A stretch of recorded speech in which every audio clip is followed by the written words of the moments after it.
That's when you just let the rat outside. Like, Yep. have fun. See you later. Yeah. Have fun in the city.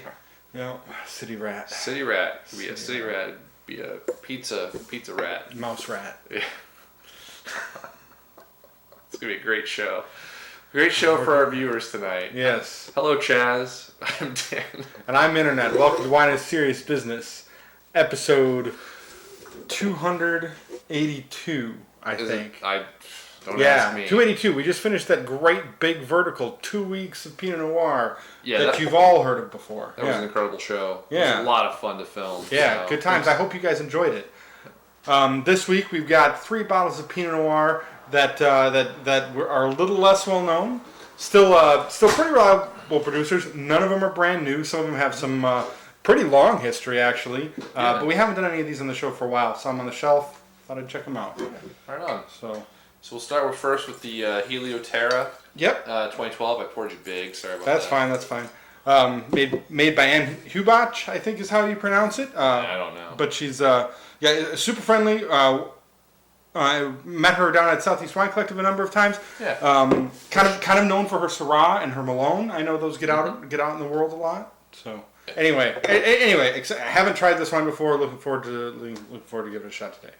So one thing I noticed when you initially plopped these all on the table, they're all 2012s. Just I end up finding 2012s on the shelf. Yeah, just a couple of them that a couple of these caught my eye, and I was like, oh, weird, they're 12s. Well, they're a few 12s. Like, let's just do it. This will probably be the last show from a store that we do on 12s because the 14s are already starting to creep their way into the market. Totally. But these were there. A lot of the higher end reserve level stuff they release really late, and this is all just under $30. This is all of these come in, I think, between 25 and 30 from new seasons. You can probably find them cheaper if you know where to go. Yeah. But yeah, so a little bit of age on them already. They should be ready to go, right? Yeah. Relatively entry level Pinots, a couple years old. Smells like Pinot Noir. Does smell like Pinot Noir. Yeah. Fresh cherries, some strawberry aromas. A little bit of that wet forest floor.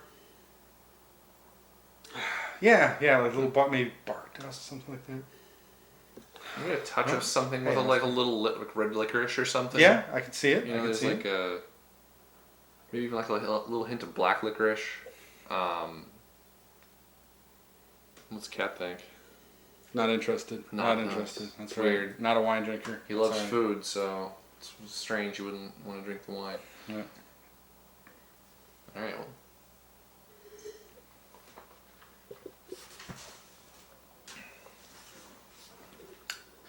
Tastes like Pinot Noir. Man, this is right on with what I expect from a quality entry level Pinot.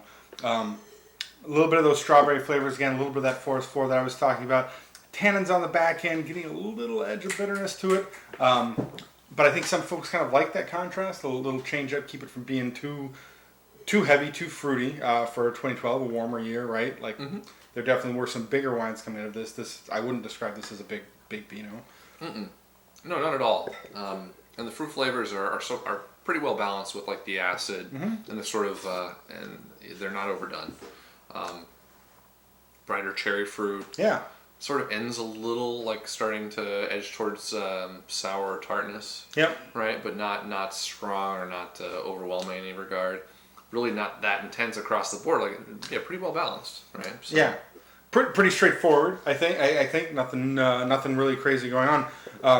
Agreed. But well put together. Like I said, this is what I look for. This is what I want from entry level Oregon Pinot Noir, which I think. And where does that put it from? I think that the tannins have like almost like a. I don't know. The tannins have a nice feel to them. However, they're almost like a little. I don't know. Edgy or something. It's a little edgy on the back end. Yeah, a little edgy or stemmy on the back end. This isn't like a super soft Pinot Noir. Like it's got good flavor. But yeah, there's a little bit of abrasiveness in the finish, but it's still a really nice wine. So, anyway. So I think that's about it. What's that? How much was this? I forget, right? Like really, it was like 30, 29, and 27, I think, or something like that. Okay. So a little more than some other entry level stuff, but I think doing all right. I think that's 80 87 for me, just barely. But I think a little bit of food would help work with that touch in the back end. And the fruit flavors are solid. The aromas are solid. Nice, enjoyable bottle of Pinot Noir for sure. I pretty much agree 100% with that. Like, this is a very good bottle of Oregon Pinot Noir. And I think at the price point, especially like from the $25 to $30 price point, it sort of hits that perfectly. It doesn't outperform it. It doesn't underperform it. But it's just got delicious flavor. Yeah, it's a nice wine. So, solid. Yeah. Anyway, 86, 87 points. Sure, and then also it being a 12, like you might find some deals on it as other vintages rotate in the near future. I'd say for if it were much cheaper, then it represents some pretty solid value too, and definitely worth checking out. So this is the Roco 2012 Willamette Valley Pinot Noir. Had a great experience with their 10 within the last year. So I know it's a little late. I was at a restaurant, saw it on the list. I'm like, that's kind of weird. I love 10s. I'll check it out. It's delicious. I want to see how the 12's doing. Nice. Yeah, I haven't had many wines from this producer. So way back, so it's a combination of the husband and wife's name. Okay. And Roland Souls is the main winemaker. You've probably seen pictures of him. He's got that big white mustache. I'm sure you've seen pictures around. I'm sure. I've showed it to you. That does sound familiar. And he was a winemaker for Argyle for quite some time, and so that's kind of a little bigger. Yeah, kind of his claim to fame in the Oregon wine scene, at least from what I know. And this is his own winery. Awesome. Yeah. Right. I'm sure most people who watch the show know that 2012 was a warmer year in Oregon. Yep. But for you that don't, 2012 was a long and a very good year in Oregon, but it was also a warmer year. So the wines tend to come off fruity, big, but a lot of I've honestly, like, I didn't buy a lot of 2012, but I have found a lot of 2012s I really enjoy. Yeah, it got a lot of hype too, and I think both of us definitely found it noteworthy that in contrast to 2008s, which also got a lot of hype, the 12s were a lot more approachable right away and consistently so. Right. So. This is definitely not as fruity as the Helioterra on the nose. No. It's almost like a little more floral. A little more like black earth, a little bit of roses. Yeah, a little bit of raspberry. You shake it a lot, you can kind of get some black licorice aromas out of the nose.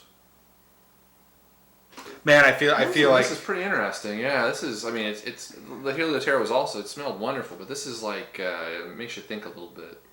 I feel like they're from dramatically different vineyard sources too, right? Oh, it gotta be, yeah. So it says it's a blend of Pommard, Dijon clones from the winemaker's favorite vineyards in the Willamette Valley, including his own Wit End Vineyard. I don't know where that is though. I don't either. It says from Newburgh, but that could be from anywhere. Yeah. Right, and favorite wineries could be. Could be a mix. Definitely a little heavier. Right. This is darker fruit tones on the nose. Yeah.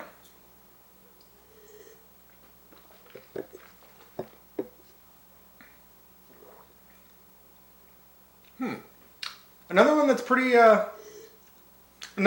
straightforward. It's really subtle at first, and I'm a little afraid even that, like, is anything going to happen here?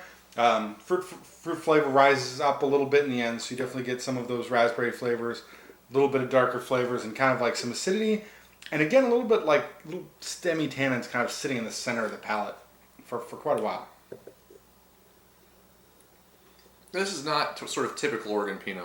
The way the fruit profile on this is more almost reminding me of like young stone fruit or something like that. Like it's got this. I mean, it's like raspberry juice, right? And then what's that flavor? Maybe a little bit of hint of cranberry, but it's like there's something else there. It reminds me of like almost like young peaches. It's very strange. Interesting. But then like maybe plums as well. Plums are I don't know.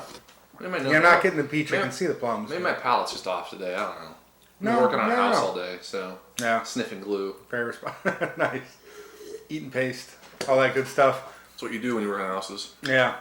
Yeah. So maybe my palate's just off today, or I'm tired, or who knows. But the flavor profile on this has kind of got me thinking, right? Like this isn't your just typical Oregon strawberry, cherry, like typical Pinot Noir cherry fruit.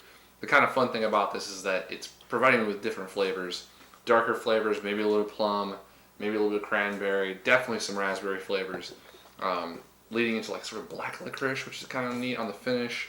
The tannins and acid are kind of in a weird, not linear place for me currently. Right. I'm with you on that. They're a little, there's a little bit of gaps there, but however the juiciness and the intensity of the fruit is in a really nice place. So it's got some characteristics of things that I like. So I don't know. It's weird. Yeah, we're definitely coming at it differently. Like I feel like the fruit's a little subdued for me on multiple sips of trying to drink it fast or drink it slower, kind of see if I could figure some things out there, and it wasn't really coming together for me. I think the structural elements being a little disjointed kind of distract on the end.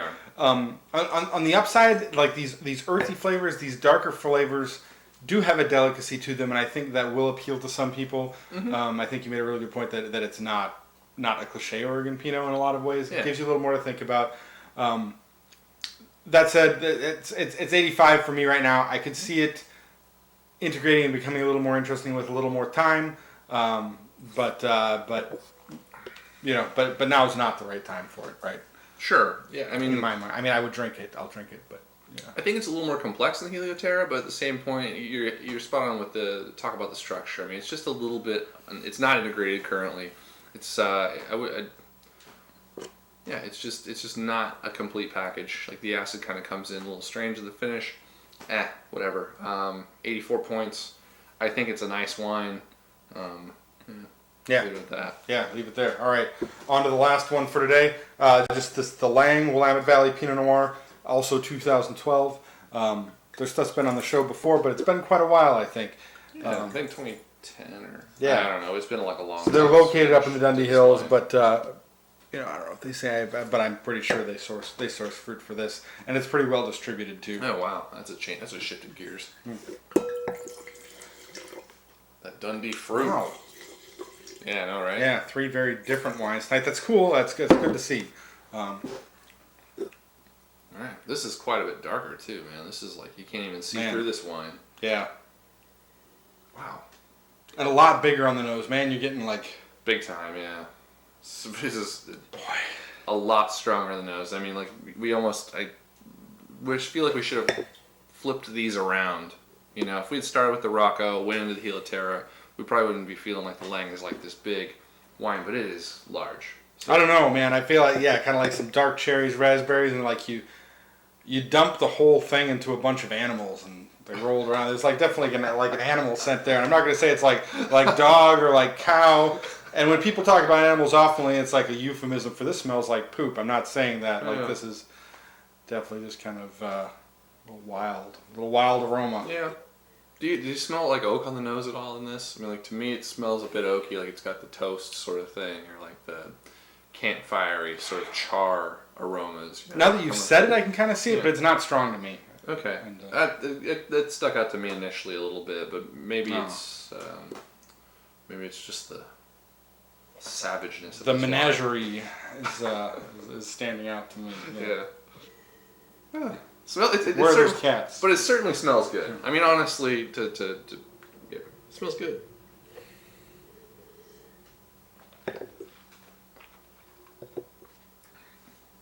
Sucking at your tongue, man. It's just nothing but fruit. Yeah, acidity pops right away. Lots of bright strawberries and raspberries right up front. A little bit of dark fruit comes in later. I'm getting kind of the plums you're talking about the previous one. Plums, yeah. Definitely dark cherries, strawberries, like ripe strawberries, but decent acid, right? Yep. Very straightforward. Actually lasts a long time on the finish. Very straightforward. You know, I think the oak you're talking about on the nose is coming through as just a touch of chocolate for me on the mid palate. But man, the way this sort of sits on the palate, the way that this transitions from the way when you taste it to the finish, it's completely just one big line, fruit, but it lasts a long time. I really don't see a lot of complexity in this wine compared to like something like the Roco, but this is delicious. Man, the acidity is just really sinking into the mouth too. Interesting contrast to those darker, like fuller fruit flavors. I think they kind of work well to balance each other out a little bit. I agree. The acidity is definitely going to be too much for some people. I don't think Really? it is for either of us. I think the intensity of the fruit stands up to the acid. I think if either one were, I wouldn't call this like balanced wine because it's like so intense and it's sort of lopsided with fruit and acid and very little, like the tannins are just sort of a very subtle thing in the finish. But if the acid were any less, like it'd be all fruit and nothing, or the acid really helps carry the finish. I agree. Yeah, I think it's a good thing. It's a good thing that it's there. So, I'm totally gonna call it Robert Parker or Do it. or Jay Miller for make you put the shirt liking on. this wine by David Paris, I'm sure. But this is more in line with stuff I would enjoy and drink. For my palate, it's like 87, 88 point wine. Sure. I like this. Sure. Honestly. And you know what I kind of feel good about this is I'm going to put this at 87 as well. Kind of a tie for this for me for different reasons. It's definitely a little stronger.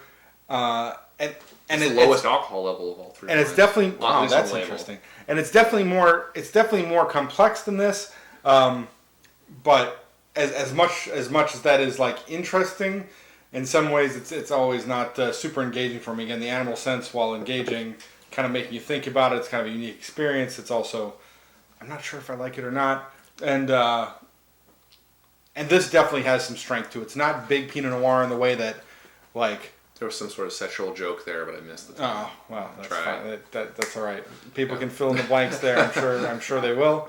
But in the way that like California Pinot will be big and like it's not like syrupy or jammy, but it's just got a lot of strength to all the components. Yeah. Agreed. So that leaves us time to ask a question of the day. I hadn't thought about it. Yeah, I really hadn't either. What's new in the world? Well, so did you? Now that 2012's been out on the shelf for a long time. Yeah. Did you buy 2012s? Did you buy a lot of them? Oh yeah. Did you buy any Oregon 2012s? Right. And what are you looking forward to in the future? I mean, we have 13s coming in. We'll hopefully get to do a lot more coverage on the 2013s. I'm kind of excited. The stuff that we have done on this show has been terribly exciting to me. From 13? Yeah. So what's your guys' feelings on it? Just let us know. So. Yeah, totally. Yeah, kind of down to the 12s. Wrap it up. Yeah. I'm really excited to start drinking the high-end 2013s. I really can't wait to see what they taste like. Like I had told myself, like just like 2010, like the vintage doesn't look that good. I'm kind of worried like I might overlook 2013, right? I think good producers made good wine in that vintage. Right? Sure, there's good wines in every vintage. I feel like it's going to be a 2011 where we're going to have, it's going to be a split. I think it'll be closer to 7. Okay, like there were some great wines in 11s, but there were some bummers too, and I think 13 is going to be split that way. Yeah. Anyway, I can't wait to check them out. Yeah. Let us know what you guys think. You guys buying 12 still? Get pumped on 13s. Anyway, we'll see you guys next time. Cheers. Cheers.